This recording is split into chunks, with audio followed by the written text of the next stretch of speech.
Hi, friends. Welcome back to the Mom Curious podcast. This is Danielle and I am joined by a new friend, Lauren Vaknin, who is an internationally known healer and speaker. She has the most incredible story, and I have been learning so much about health and wellness and the nervous system from her. Lauren Vaknin, welcome. Thank you Danielle so much for being Rabbani. here. Oh my gosh. Can we just take a moment? Because this is a moment for me because I am obsessed with you. And I just think, yeah, I'm just so excited to have this chat. I feel like we're going to talk for a long time though. Well, I would love to know, as I ask everyone these days, who are you today? We have all your credentials down below. Um, you're a wildly impressive person, but I'm wondering, who are you today? Um, since we change all the time, don't we? All the time. Yeah. Who am I today? Wow, that's a really good question. So I'm a mama to start. Um, Mm, and I am a person who has gone on a wild healing journey and now tries yeah. to facilitate that level of transformation for others. So I guess like if we're nutshelling it, Mm, that's who I am today. mm, yeah. Do you want to tell people about your journey from being, would we call it handicap? I mean, in a wheelchair, Yeah, unable to disabled. really, Yeah. disabled, to, really powerful and strong in your body and in your mission today. Would you walk us through some of that? I know that there are other uh, podcast episodes. You have your own, actually, your own podcast, which is really amazing. And so there are resources, but just to orient ourselves into what that epic healing journey looked like specifically for Mhm. you, Yeah, what happened? absolutely. Yeah, and I love talking about it because it doesn't matter how many times I've said the story. Every new podcast is a new Mm, opportunity to reach people that haven't heard it. And I love to give mm, people who are listening, who are struggling with their health or any aspect of their life where, that's not completely in alignment. I love to give them that hope and faith that there really is an opportunity for a deep transformation. So I was diagnosed with juvenile rheumatoid arthritis when just before my second birthday. mm, And it was 1986 at the time. And so there mhm. weren't many treatment options. And the only treatment option that was available was steroids, oral steroids. And the top pediatric rheumatologists of the time were suggesting that giving very high doses of oral steroids very early on would, quote unquote, knock it on the head. So this is what they were treating all children with. And my mum just had this intuition. Now, she had no prior experience or education in holistic healing, alternative or complementary therapies. She had no education in anything. My mum and dad both left school at 15. My dad's from Morocco. My Wow. mum's from the East End of London. Like really, but she had this intuition, this niggle that she calls it a niggle, that guided her to say no to this treatment. And so she took herself to the library and came out 3 days later, having decided. She studied everything. She looked at everything there, from arthritis to autoimmune diseases, steroids, the pharmaceutical options, everything, and just decided upon homeopathy. It just felt intuitively right for her. And then there were all these signs, all these things that happened that presented itself to my dad also, who's really not one for signs or anything a little bit esoteric. He's a little bit better Mm, now. I've kind of learned him. But he so they decided on homeopathy, and the doctors told them that they were mad. They called my mum a bad mother on many occasions. They told her that I was going to end up with joint deformities, end up needing joint replacements, and a whole bunch of other stuff. And then what happened was 15 years later, these rheumatologists actually had to apologize. They had to issue a statement of wow. apology because it was the wrong thing. And actually what happened was the intense side effects on these tiny children's bodies over the course of years and decades ended up leading to secondary conditions. So all these children were the ones getting joint deformities and needing joint replacements, and their hormones were messed up. And then as we got older, the girls weren't getting their periods, and it was one thing after another. Then they got put on another medication and another and another. Some of them died.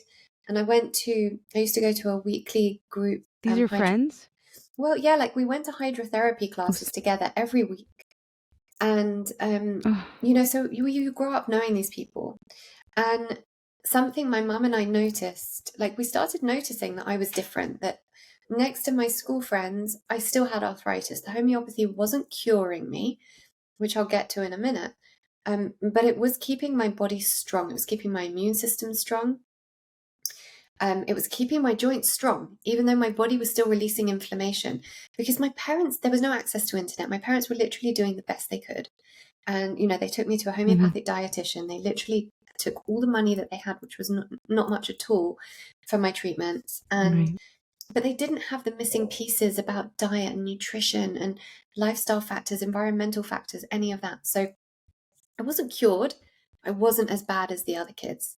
So I couldn't do like soft play parties and roller skates parties with my school friends. And next to the arthritis kids, you could see that I was different. So we knew that we were doing the right thing. Some of them even had shorter limbs, so their arms looked shorter. And this was all from the steroids. And I looked normal. And, anyone who's had anything in their childhood will know how important it is to a child and a teenager to look normal. So I was diagnosed with and beautiful. Thank you. That's very kind of you to say. I was diagnosed with an eye condition a year after the arthritis was diagnosed, which is an associated condition called uveitis. It's inflammation in the eye, and that was harder to control. So I had a lot of trauma with that. I would have to, I'd have big flare-ups. Like at the age of 7, I had a week stay in hospital where they had to inject steroid into the eye. And, I had to go through things like that where, I had my knees drained and had steroid injected into my knees. And so it was a bit of trauma. It wasn't easy, but it wasn't awful. It could have been worse. But when I got to my high school years were great. They were kind of my best years. I maybe had one flare up a year, and I was just so happy to be able to be normal. And then I got to performing arts school at 17, and I had this huge flare up. Yeah, that's our connection. And had this huge flare up. We were about to do a chorus line. And I wanted to audition for one of the main parts. And as we were going through the audition process, I couldn't, my knees just swelled up, and I was on crutches because I couldn't bend my knees. So I couldn't do the audition. And I got a part in the chorus of a chorus line. And ironically enough. And that was kind of the beginning, really, of the really hard times. So we went back to the ophthalmologist, who said, aside from what was happening with the joints, my eye, after all these years of inflammation and all these years of steroid eye drops, had grown cataract over cataract over cataract. And it was pushing against the optic nerve, and it was pushing the pressure down so low, and it was really dangerous. So they couldn't operate while the inflammation was so high, but they needed to operate to take the cataracts out. So they were like, you need to go on this chemo drug. You don't have a choice. You have to do it now. There's no time. You're going to lose your eye. So I was like, okay, great. Give it to me now. What's this homeopathy done for me my whole life? Look where I'm at. I'm an adult. I'm going to make this decision. And my parents really didn't want me to do it, but I took the drug. Before taking the drug, I had arthritis in 4 joints, my knees and my ankles. Within 10 months of taking it, the arthritis spread to every joint in my body. So literally from my jaw down to my toes. By the end of the 10 months, I couldn't walk, which was the least of my problems. But I couldn't bend my elbows to bring food to my mouth. I couldn't grip cutlery. I couldn't chew food. I couldn't sit up straight. Like, I was head to toe disabled, and there was no difference in the eye. So they still couldn't operate. So my mum wheels me in to my rheumatologist in a wheelchair, which is not a normal occurrence, but she didn't bat an eyelid. And both of us noticed that she barely looked up. And I was like, oh, this is normal for her. She's expecting this. No, this is not what I want for my life. She told me that the drug works for 70% of people and for 30% it doesn't work for. And I was 18 years old and I just had this deep inner knowing that there was so much more to what makes a human body work and not work than statistics. And there must be more to what Right. makes some medications affect some people worse than others than statistics. There must be more to all of it than that. So I decided in that moment I was going to find those answers and that disability wasn't going to be my story, wellness was. So I went on a very long, very winding, very arduous journey before the internet was really a thing. This was 2002, I think. And I set about to go and find the answers to what makes a human body and mind work or not work. And it took me 10 years. It took me a whole decade. And I went through every modality you can imagine, with homeopathy very much coming back in to the scene. And I taught myself everything from nutrition and the physical side of it, and worked with osteopaths and, learned everything I could about nutrition, studied nutrition, became a nutritionist, and I still wasn't fully better. I mean, I was on the road to it. And then I was like, okay, so what's happening here? And then I realized that I needed to go another level deeper. So I realized I needed to then go into the mindset side of things. What was my brain doing? I needed to talk myself out of, or train myself out of, disability thinking. I needed to operate from the identity of the healthy person, not the disabled person, which is really hard, by the way, because I've never known anything different.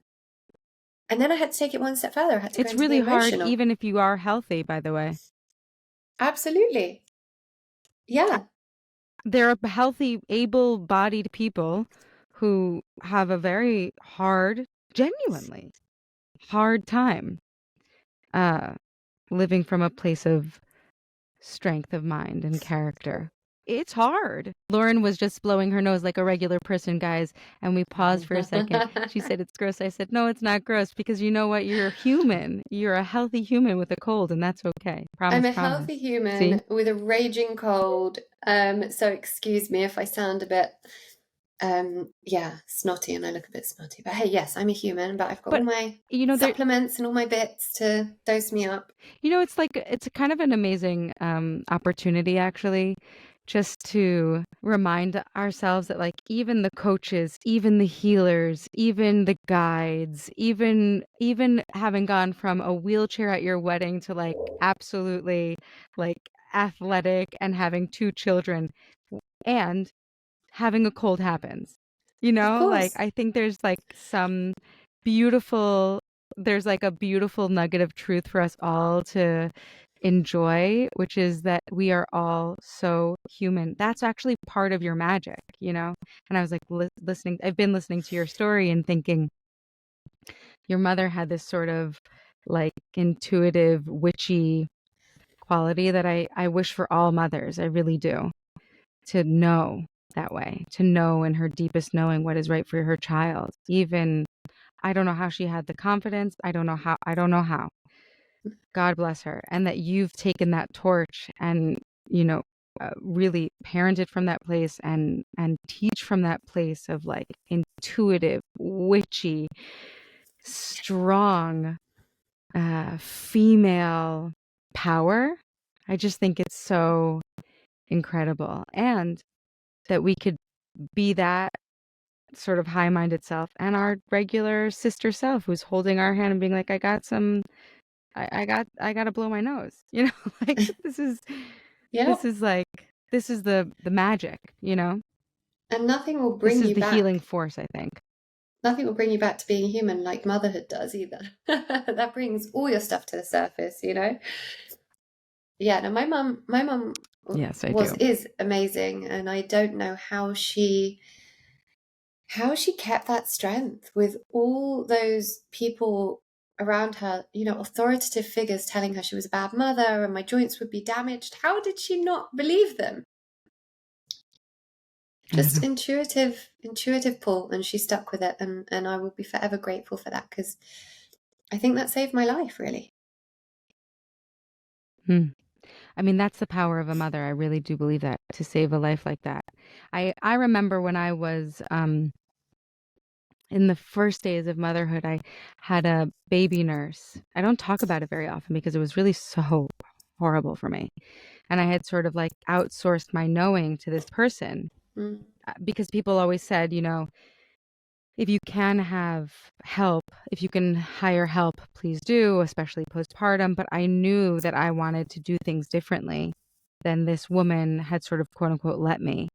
And when I listened to you about the story about your mother, I just think like, how could I hear this and take it on as mythology for my own self, that I am made of this archetype of mother too, that like, yes, I had a period of time with this baby nurse and others, I think your strength in that sort of knowing and standing up for your kid and standing up for yourself can waver, as it did for me in those early days. I was like, I hated that experience so much.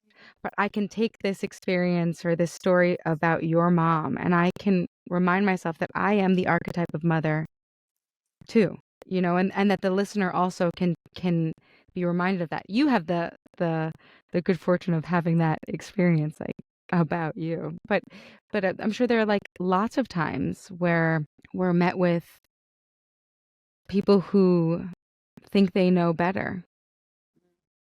And maybe they do on some level, but no one knows any more about my child than me. Absolutely. I think that is the most important thing that any mother can know.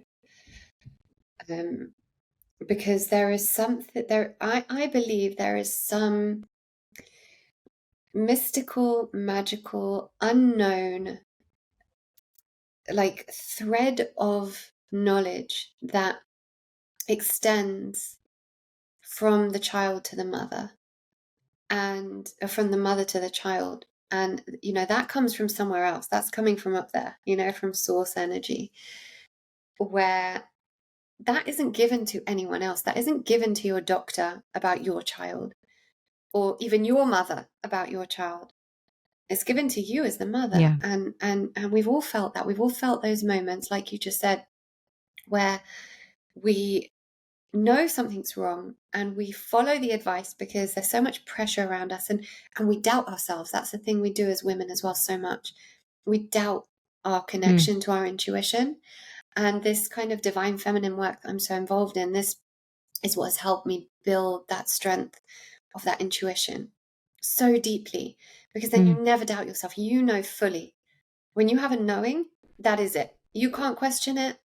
That is it. And I've had those moments so much in the last few years where I'm just like, I can't explain why we have to do this, but this is the way it is. when you say you've been delving into the divine feminine, can you explain to us what that means? I noticed that in your certifications, aside from, I think it's CBT, nutrition, EFT, you did mention the divine feminine. And I'm wondering, I sort of understand that as an idea, but I don't know that as a practice. Mm. So it's a practice almost like I'm not a priestess. I haven't done that sort of qualification or anything like that. But it's a study of the divine essence of the feminine. So learning all about goddess mythology, the history of the oppression of Mm, women, our connection to our intuition and where that stems from and how we connect back to that and the practices we can use to connect back to that. Just knowing, connecting back to the knowing you have as a woman. Like, the intuition is the sacred gift of the feminine, and it's been just completely, I guess, bashed out of us over the past 10,000 years. People think it's 5,000 hmm years since religion. I think it's really since the advent of agriculture, when men started to own women. Before that, it was very much women were revered. Women in the tribe were known for their sacred intuition, and the men would go to them to be guided, and over the mm, past 10,000 years, that's with every passing year, every passing decade and century, we've lost more and more access to that. And so I try through my work, and my work is a very kind of holistic approach that involves kind of every aspect of self. But one of the things I try to do working with women is to help them connect back to their intuition, because I truly believe everything begins there. If you're sick and you're trying to heal yourself, the answers are there. We know how to heal our bodies and our minds. The answers are there. We just need to be guided to those answers, but we don't let ourselves, because we don't trust ourselves enough. So when we can get back to that deep We've trust been and that deep trained inner not knowing, to. we've been trained not to. Exactly. I just think it's so amazing that you, of course, you are the prime example of pain to purpose, but you're also the conduit of this teaching around divine feminine and intuition, because firsthand your mother saved your life because Yeah. of her feminine maternal intuition. And it's not just that it was like her intuition, she thought, oh no, the steroids are going to be a bad idea. She stuck with it. Yeah. That's the other thing that I do think, as we mentioned, we've been trained out of listening to our intuition. So we hear it. It'll come to us. Mm-hmm. But it took your mother time, years, and sometimes with regressions, or no progress being made, or whatever. More people telling her she's not doing a good job. I mean, it took her years of being devoted to her maternal instinct Yeah. to Even when save her your life. parents, my grandparents were saying, you've got to do what the doctors say. And, my dad kind of lost his resolve there a bit. And yeah, she's fierce. She's a fierce one. She's our muse, huh? So She's our can muse, you yeah. can you bring us back? Can you bring us back to the, I don't know, is it a resolution or is it a continued process of healing for you?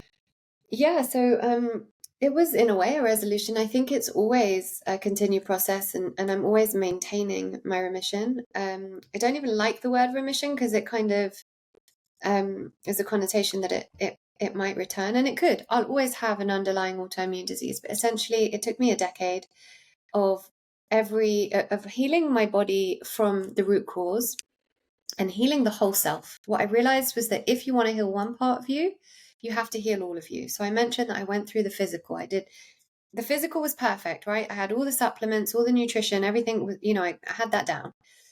And then it was the mental, the neuroplasticity, the brain training, the rewiring those neural pathways out Mm. of that disability thinking into abundance consciousness, into a healing mentality. And then it was the emotional. Let's heal all that trauma. Let's peel away even more onion layers. What's lurking underneath a childhood with illness, all that trauma that's then on, Mm. piled on top of everything else that's happened. What happened before I was 2 that made it happen? Let's go back and heal that as well, physically and environmentally, and all the things that contributed it. But let's go back even further. Was there stuff that happened in past lives? Is there ancestral stuff lurking there? So I got into neuroplasticity, and I got into epigenetics, and I got into everything you can imagine. Yes, I qualified in some things. Most of it was self-taught. I always say, I'm a qualified nutritionist, but by that point I had always followed a more holistic route to nutrition. So when I studied mainstream nutrition, I just didn't even agree with most of it. So all these Mm-hmm. kind of journeys, most of it was self-taught. And then I always say that spirituality, so, we had the physical, mental, emotional, and spiritual, but the spiritual was the icing on the cake, the stuff that solidified all the other stuff. I don't believe that without some sort of connection to self, capital S self, capital T truth, that how can you heal if you don't know the truth of Mm. who you truly are, and essence of who you are? So my spiritual practice has been, the icing on the cake, I always say. So all of those things combined, after a decade, I finally went into remission. I have had 2 flare-ups after having my kids. And this is why, I always say that I'll always have an underlying autoimmune condition. And if I am out of that maintenance for too long, where there's too much stress on the body, the exhaustion from, birth and exhaustion from, the not sleeping and the breastfeeding and all the hormones obviously had an impact. But it gave me even more. For the first time was really hard after I had my son. It lasted for 10 months, that flare up. And at that stage I was like, oh shoot, like, has it come back? Is that it? Because it was 10 months, it wasn't going away. Is it just coming back? Is that it? And that's my life now? And I'm just this disabled mother? Is that what's going to happen? But it was such a great thing that it happened, because it reminded me I will always have an underlying autoimmune disease and I always have to maintain it. And I like to preface at this point, as I blow my nose again. You remind me of my friend Karen Cinnamon, who's been on the show and who's also a British Israeli witch. British amazing Israeli woman. witch, and I don't know her. And I say, oh my God, she's amazing. Actually, her handle is Your Jewish Life. And I feel like you guys would love her. Would love each other. But she's the same. She's like Israeli, but British. So there's like so many sorries that it's just like, what you're just you're allowed to be just a person. I lived in London for a semester to study like theater, because that's where you study theater. Oh my God, I'm so jealous. And the amount of sorries walking down the street, it's like, it's funny, isn't from a New Yorker's perspective. Yeah. I mean, I'm a New Yorker. My parents are Israeli. Like, we're not saying sorry. You know what I'm saying? Like, you're not saying we're like sorry, blowing our nose and we're moving on. But the amount of sorries, like walking down the street, sorry. It's like, it's really sweet. I'm gonna come visit you. But go on. I love you so much. It is funny. You're right, because the Israeli side of me is like, but I think it's nice to have had a balance, because Israelis are really ballsy, and sometimes we need to bring it down a bit and like have some manners, and but yeah, English people are really funny like that. And me and my mum always laugh, like, if there's a really long line for something, like in England, typical thing is that everyone will line up in one line because they see everyone's there, but you'll be like, there's another line there there's another cashier open and no one's standing there. So me and my mum are like, oh my God, they're so English, let's just go and stand there. Such a typical English that people don't want to make the wrong choice and offend anyone. It's very funny. Anyway. Yeah, it's very endearing, if you ask me. I like it. Good. We were up to the part where you were telling us about your postpartum experience, which of course makes sense for anybody listening who's curious about motherhood or has experienced motherhood. We all can nod our heads and be like, of course that makes sense. 10 months is a long time, and it's unfortunate, and I'm sure was pretty scary, but I'm sure it makes sense in hindsight for you too, right? It's a really incredible output to put human life in the world. And the fact that you could breastfeed is incredible. Well, it's all just incredible. I have to tell you, I have had 2 water births, 1 at home. I have been through a lifetime of illness, and breastfeeding was the hardest part of all of it. But I made a commitment because I had damaged milk ducts and I didn't even know. And that was all part of it as well. I had to have the chemo drug deformed my breasts. So one grew 2 sizes to a double D while I was on the drug, and one remained a B. So a few years later, we have the National Health Service, which in some ways, yes, we're lucky. In some ways, it's a bit of a nightmare. But the National Health Service is essentially free healthcare. And they offered for me to have a breast augmentation surgery because it was the drug that did it to me. So I had that, which now I've gone on this whole journey of like breast implant illness and what that has done to me. And I've had them removed, and I've got a whole I've got 2 podcast episodes about that actually on my podcast, but that's a whole other story. But it damaged my milk ducts, and I didn't realize, because they said to me, yeah, you'll be able to breastfeed, no problem. And I had my son, and oh my God, the pain I went through. I had mastitis 7 times. It was horrendous, but I carried on, not because I'm a martyr and, everyone's like, you don't need to be a martyr, you've got formula. They're like, you can give formula. I knew, especially like with all my learning and my studies over the decade before that it was essential to me more than anything else that I strengthened my children's immune systems from day one. And that begins with the gut microbiome. And for me, that began with how I was giving birth and breastfeeding. So I made a decision to just work my way through it. And again, I don't want people to think, oh, she's a martyr and she's trying to... It wasn't about that. It was about me knowing what my childhood was and wanting to give my kids the very best options possible. So for me, that meant pushing through breastfeeding when it got really, really hard. And after a few months, 3-4 months, it started getting easier. And then I loved my breastfeeding journey. And I breastfed my daughter for 2 years. And it was the same with her. I thought, oh, the milk ducts have been opened from him. It will be fine. No, it was even harder. But I can't, yeah, I breastfed her for 2 years and I miss it every day now. I loved it so much. It was such a huge part of my motherhood. So, but yeah, I think like all those hormones and everything that happened just contributed to me having a flare up. And it wasn't easy, but it was a great lesson to remind me that I needed to continue maintaining my health and my well-being and find ways to do that without overwhelm. Because as a mother now, how am I going to fit in all these practices and all these things I need to do? And so that's also been kind of an education, figuring out how to do self-care without it being this overwhelming, overriding thing that just kind of eats you up, And I'm really about balance. I have been in times where I've been extreme with diet and extreme with everything because I had to be to get to that place of healing. And now, I mean, I'm extreme in some people's eyes with the things that I do, for our health. I'm curious to know what the things you do that are extreme, but I think what's most helpful probably for people who are listening are probably the things that are more attainable Right. or accessible. Yeah. But I'm open to either or both. Well, What do you do to let's strengthen go in the their middle of that. immune So system in your own? yeah, let's find like a middle ground there. So the middle ground is we mitigate where we can, right? So my idea is that I want to do everything I can to ensure that my children remain healthy, right? As all mums do. From my background, I know that my children are genetically susceptible to or genetically predisposed to autoimmune diseases. So I have educated myself on how the best ways to try and avoid that. So, and what I said with we mitigate where we can is we can't control everything. I can't control the pollution outside my house. I can't control the 5G masts going up everywhere. I can't control what they eat at school or at parties.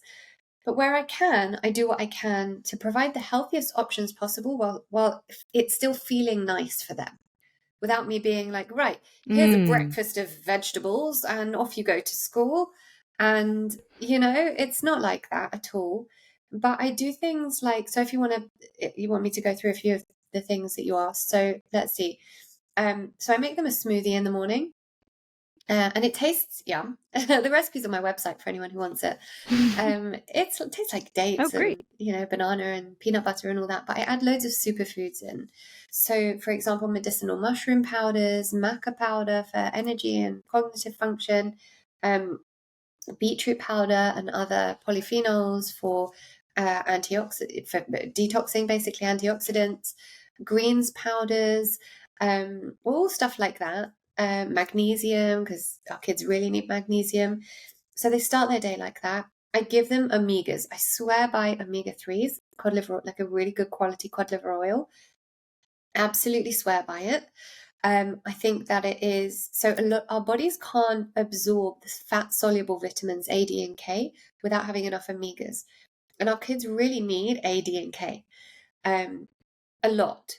So you can give them all the vitamin D that you want, which really we shouldn't supplement that much, but they can't absorb it without the right fats in their bodies. So I do that. I rub magnesium on their legs every other night. Transdermal magnesium is more easily absorbed than any other magnesium for kids. We have systems around the house to reduce the effects of EMFs, electromagnetic frequencies from Wi-Fi and 4G and stuff like that. So we turn off the Wi-Fi at night. I can see, do you want to ask a question? Because I can see your head nodding. I love it. Yes, I Yeah. think that's so cool. I want to know how you mitigate 5G because I just feel so powerless. Yeah. My sort of nervous system response is like a quick fight or flight and then I'm in freeze. And when it comes Yeah, to yeah, these sorts of things, I'm so glad you've done the work for us so that we could just click a button because yeah. I would love to mitigate the 5G and Wi-Fi stuff in my kids' brains, you know? How do you Yeah. do what do? You turn it off at night, but what about So I turn the Wi-Fi off at you night. have devices? Yeah. So firstly, yeah, we turn the Wi-Fi off at night because it's really important um, to remember that it is the mitochondria in the cells that keep us healthy. Those mitochondria need to renew. They renew at night, right? They rejuvenate themselves at night. We repair, essentially our bodies repair at night, and we cannot repair with EMFs in the mix because they are interfering Oh, with our own electromagnetic field. So it's actually way more of a problem than we think it is.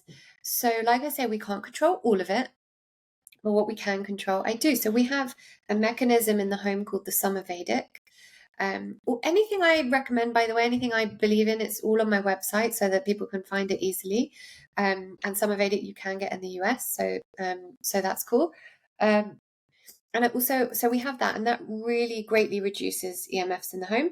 And then I have shungite pyramids everywhere. So I don't know if you can see behind me that there's a pyramid over there. That's made from shungite, and I wear lots of shungite. So I have a shungite bracelet, magnetite bracelet. I have shungite on the back of my phone. So we do stuff like that. We have black tourmaline in all the window sills to prevent as much coming in as possible. So that's wow. kind of what we do for EMFs, and we do a lot of detox. So the idea is that all these environmental stresses cause our bodies to take in a lot of heavy metals, a lot of things that the body can't eliminate efficiently. One of the things I learned in my journey, and it was really the last kind of final missing piece in my wellness, was I learned about epigenetics, and I learned that I had a gene mutation called MTHFR.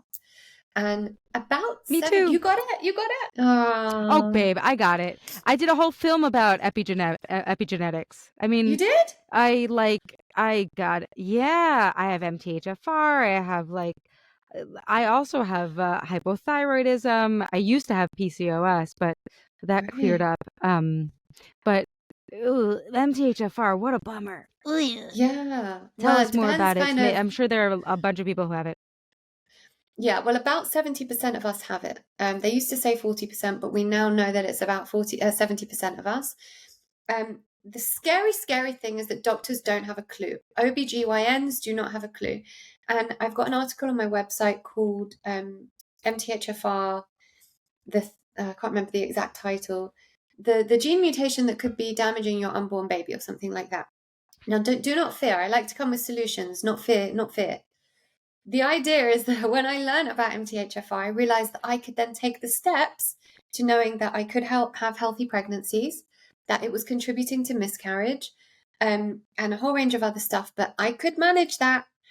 Solutions, people, solutions. So when you've got MTHFR, it's kind of a complex thing, and at the same time, I'll explain it really simply.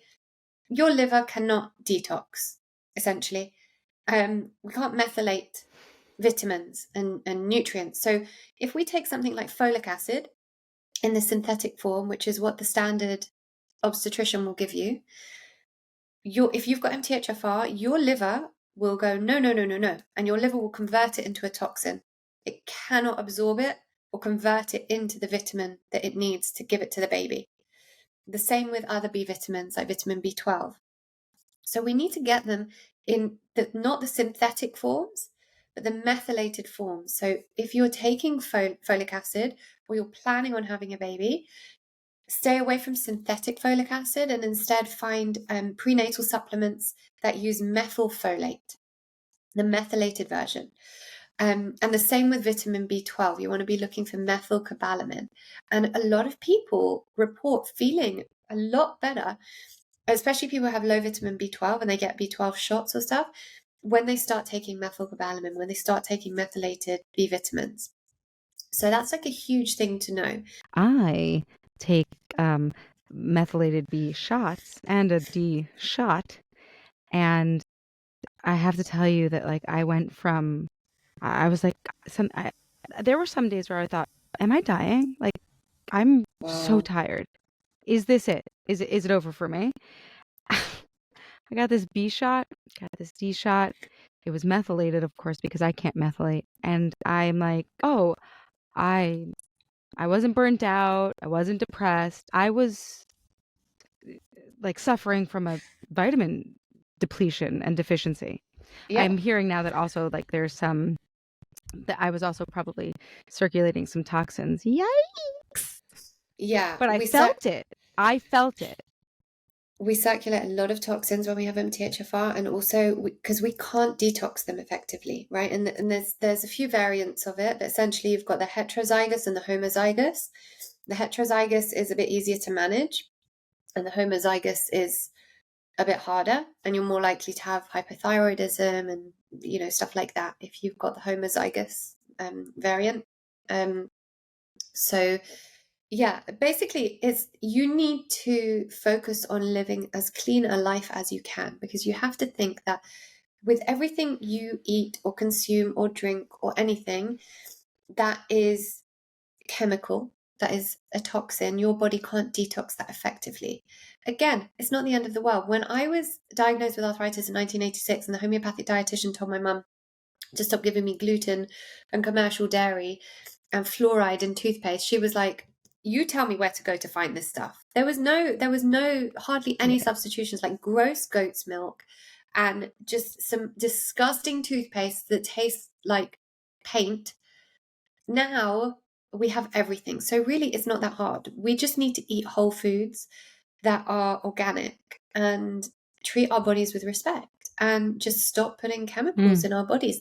That's really it.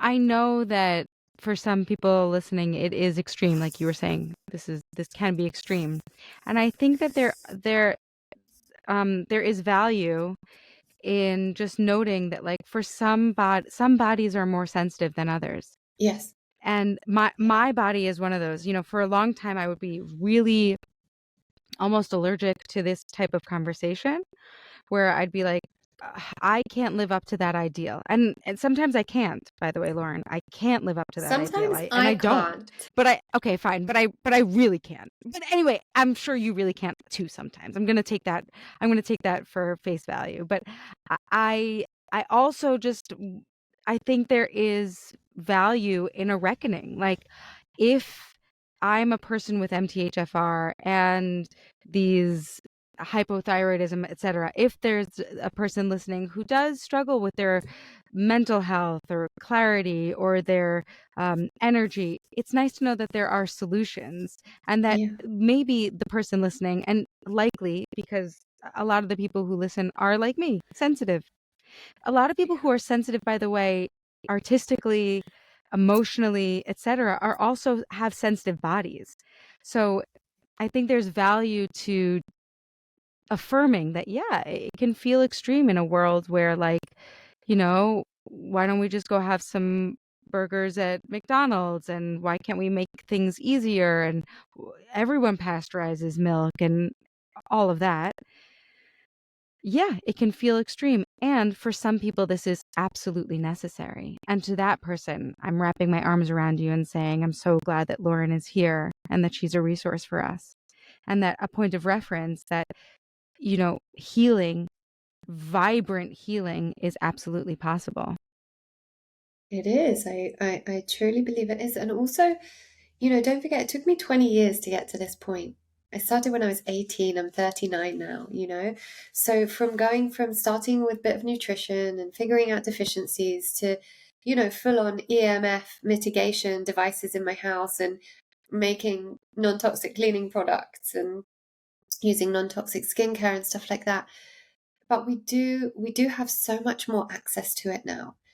We've got the access to the information, which I know even the information could be overwhelming because we're living in a time of just so much information. I like to give this this crazy little statistic that we take in more information in one day in 2023 than a person in the 1700s took in their entire lives. So it's Mm-hmm. not that there's anything Mm-hmm. wrong with us or for being overwhelmed. It's that our brains literally have not evolved yet to be able to absorb and manage this level of information. So it's okay if everything I'm saying is a little bit overwhelming. One step at a time. What's the first thing you can do? What speaks Mm-hmm. to you the most? I always think connecting with nature is a great place to start. Commit to going on a walk in nature, being barefoot in nature, even for like 20 minutes a day. That's a great place to start. When you connect with nature, you connect back to the truth of your body. If that's all you do for the next month, great. Make that start. I also have to say that, like, for me, I was used to be feeling ill for a long time, particularly through the pandemic and after having my daughter. And I just sort of normalized that experience. And it took me many tries. I do feel much better now. And like one of the things that I stuck to first was non-fluoride toothpaste. Huge. And like Huge. it was just one thing, Yeah. like it was all I could do for a while, and it really did alleviate some of that heaviness because, for me, my body couldn't handle that fluoride. And I don't know that it's healthy for everyone, but I'm not a doctor. I don't know. But I know for sure that was like one small step that I could take to just lifting that burden for myself. Right. And then it allowed me to get more curious and contact you. And, I don't know that I can do all of it, but like the idea of like rubbing magnesium in my children's legs, like I know the effects of magnesium. I've experienced that. So I could get behind that. Maybe Yeah. that's my next upgrade. And let Doesn't me have to be tell all of you, it all at once. no, exactly, one thing at a time. And let me tell you why fluoride affects you so much. Because you are a sensitive person and you are emotionally connected, fluoride's a neurotoxin and it calcifies the pineal gland. Yeah. The pineal gland is the seat of consciousness, the third eye. It's right. That's where it's located, on the third eye. And when we disrupt the pineal gland, we disrupt our endocrine system, our hormones, everything. And if you are a sensitive person, especially, that is going to be disrupted. So I always see it more in highly sensitive people or people with MTHFR, Yeah. people with underlying autoimmune conditions than other people. And that's not to say that it doesn't build up in everyone, but it just takes a lot longer to notice it in people who have more robust immune systems.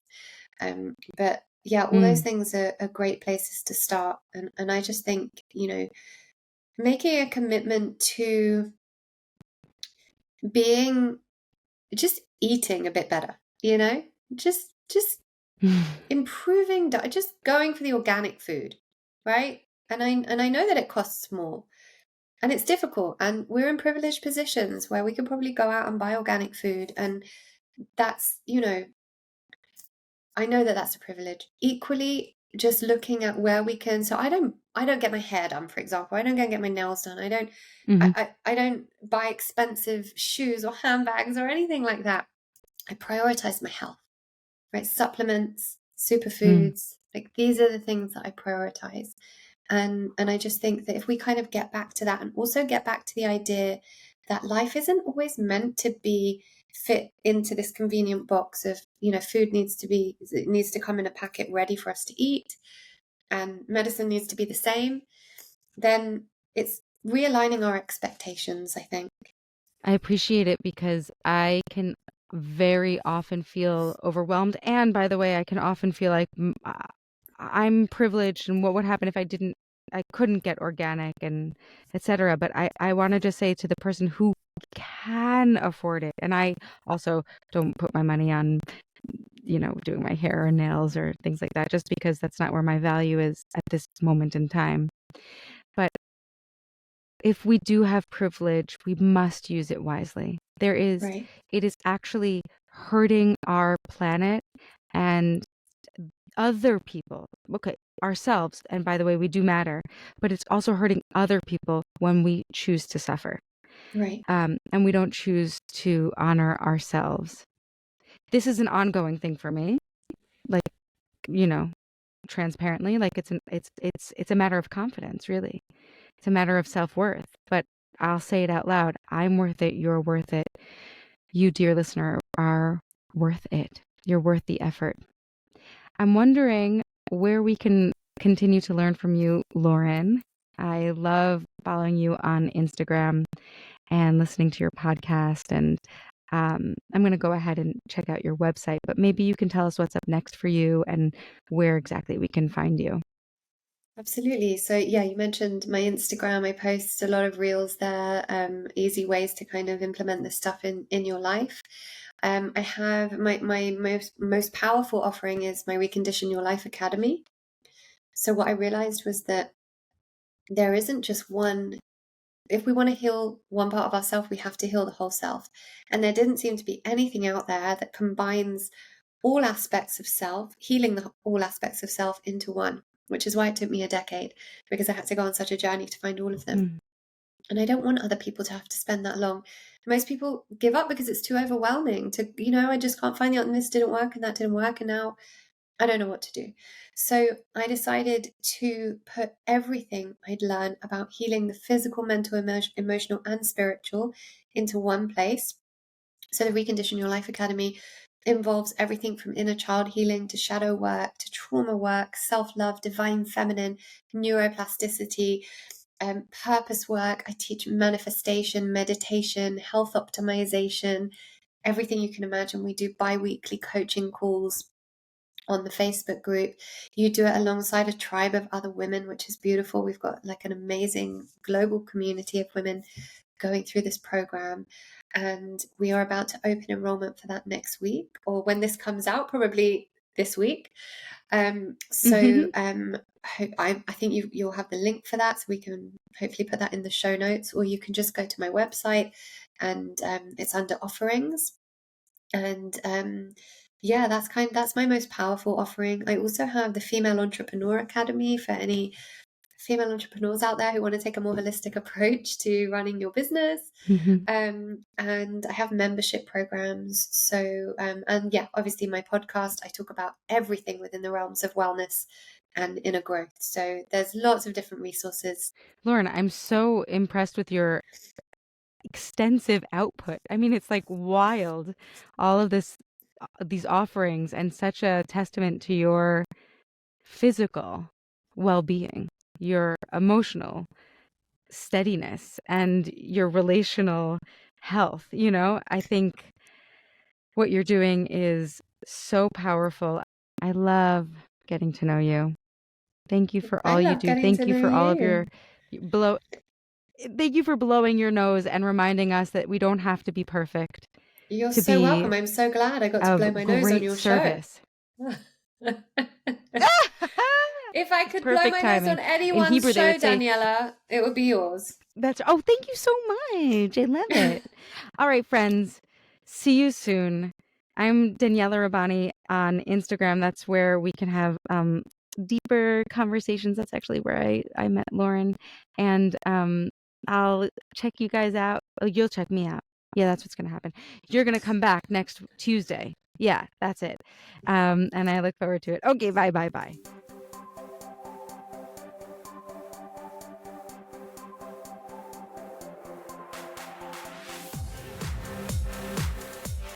Thank you, as always, for listening to the Mom Curious podcast. My name is Daniella Rabbani. I am your host, and I would love to continue this conversation at Daniella Rabbani on Instagram. And if you'd be so kind to rate and review, share this podcast, I would be just really grateful. Catch you next time, every Tuesday on the Mom Curious podcast, produced by Hoff Studios. You can find them at Hoff Studios on Instagram as well. All right, have a great day.